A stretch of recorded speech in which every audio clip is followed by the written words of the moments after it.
In example 4, we've been given the graphs of f of x in green and g of x in red, and we also have the line y equals x, that dotted line, and we're just going to use that as a reference to help us work out the values of these combined functions, or in this case, these are composite functions.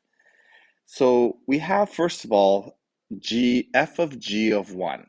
So what we're going to do is we're first going to start with g of 1.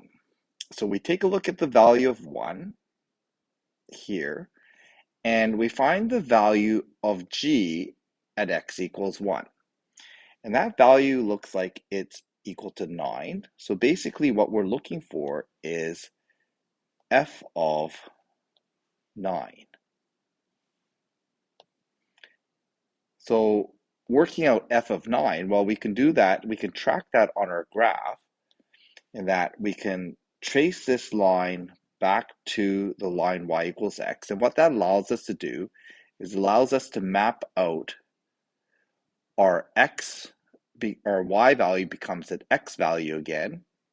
And then when we go down back to the g function, or sorry, in this case, the f function, it looks like the f function value is right about there.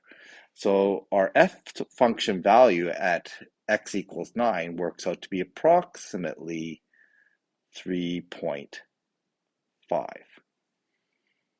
Okay, so that line really is just to help us map from y values to x values. So when we take a look at the next question, we want g of f of negative 3. So what we're going to do is we're first going to start with f of negative 3. So f of negative 3, we have a value of 0. So really what we're looking for then is g of 0. And we want to know what that value is. So we're going to map that onto our x coordinate. So our y value of 0 maps onto x value of 0. And then we use that x value of 0 to calculate the y coordinate. In this case, we get y equals 8. So g of f of negative 3 is equal to 8. And this one was approximately equal to 3.5.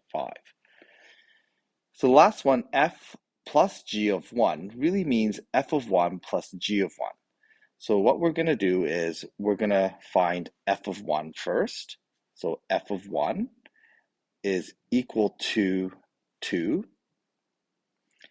plus g of 1 is equal to, it looks like that's equal to 9. And so f of 1 plus g of 1 is really equal to 11.